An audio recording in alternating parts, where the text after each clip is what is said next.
السلام علیکم ورحمت الله وبرکاته. امام غزالی رحمت الله علیه په مکاشفة القلوب صفحه 11 باب نمبر اول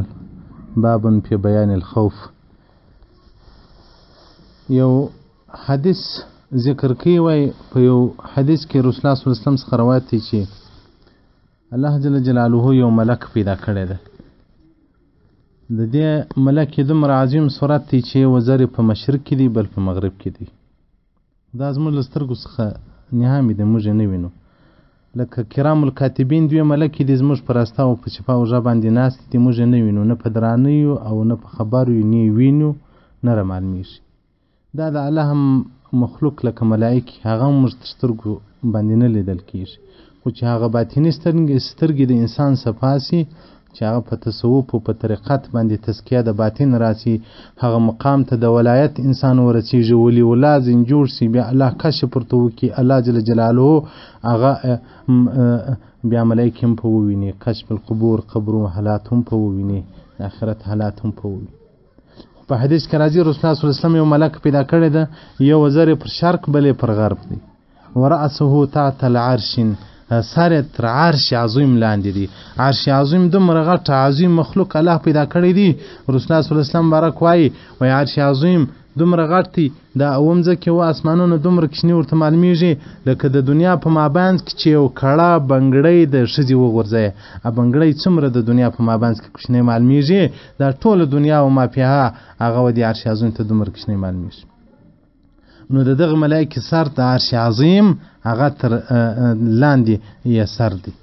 ورجلاه تحت الارض سابعه، پښې په اومه مځکه کې دي. وعليه بعدد خلق الله تعالی عریش، د الله د مخلوق پر اندازه پر دغه ملایکې باندې بیشتان دي. نو په اذا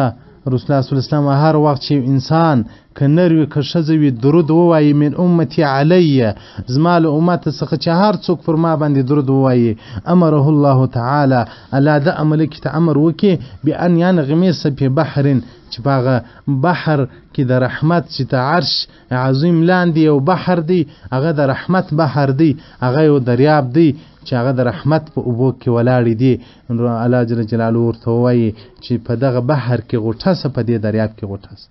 فینغمس فیه، دغه ملک غوټه سي په دې دریاب کې، ثم یخرج، بیا راوځي له دې دریاب څخه د خپل وزران وڅنډي، د خپل وزران ټکوي، خو د هغه د وزرانو څخه چې کم څاڅکي راوولېږي، د هغه څاڅکو څخه الله جل جلاله بله ملکه پسې پیدا کړي. دغه ملکه چې له دغه څاڅکو څخه پیدا سوله، استغفر له الی یوم القیامه، د دغه چا دپاره چې پر محمد صلی الله علیه وسلم بارک باندې درود وایي، تر ورځ تر قیامته پورې دغه ملکه استغفار لره وایي چې یا رب دا پلانکی وبخښه، یا رب دا پلانکی وبخښه. محترمین ورونو، موږ الله هغه مخلوق پیدا کړي چې افضل په مخلوقاتو کې د انسانیت لباس دی، بیا په انسانیت کې افضل د امتو پیدا کړي.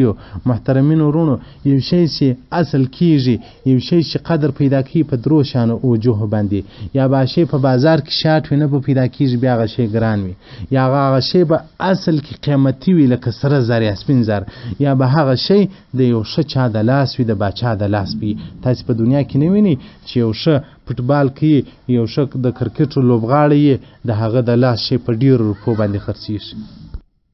نو دغه امت چې قدر پیدا کړی دی، قدر لري. انبیا علیه الصلاة والسلام دا ارزو کړی دی چې یا رب موږ د رسول الله په امت کې حساب کړه. ابراهیم خلیل الله، موسی کلیم الله علیه الصلاة والسلام دې ټولو دا ارزو درلوده چې یا رب موږ د رسول الله صلی الله علیه وسلم په امت کې حساب کړه. پر دې به بیا ان شاء الله الرحمن موږ ځان ته خپرونه بیان کو چې دا امت مرحومه د دې امت په ځای دا امت ولې قدر پیدا کړي. دا نه دی چې امتونه شارتي، نور امتونه نسته، مخلوق نور نسته، د الله جل جلاله مخلوقات نور نسته، مخلوقات بیخي ډېر دي. موږ په دې وجه قدر نه لرو چې موږ شاټ نه یو، لږ یو. په دې وجه هم قدر نه لرو چې موږ هغه اصل نه یو، له چیش پیدا یو، من نطفة له هغه مردارې نطفې پیدا یو، له هغه مرداره ځایه راوځو، بیا د مور رحم ته ځو، هغه مردار رحم کې جمع کېږو، بیا هلته رالویږو، اصل هم نه یو. ولیکن قدر چې موږ پیدا کړی دی د محمد صلی الله علیه وسلم مبارک په وجه باندې موږ قدر پیدا کړی دی چې د هغه امتیان یو نو یو شی د باچا د لاس شي قدرمن وي نو زموږ باچا محمد صلی الله علیه وسلم مبارک قدرمن دی الله ته نو امت هم پر د قدرمن سو الله دې زموږ ژبې د رسول الله صلی الله علیه وسلم مبارک په درود باندې مشغوله وګرځي الله دې موږ ته د ډیر درود ویلو توفیق راکړي د حدیث امام غزالی رحمت الله علیه مبارک په مکاشفة القلوب په سبحان نمبر 11 باب نمبر اول کې ذکر کړی دی والسلام علیکم ورحمت الله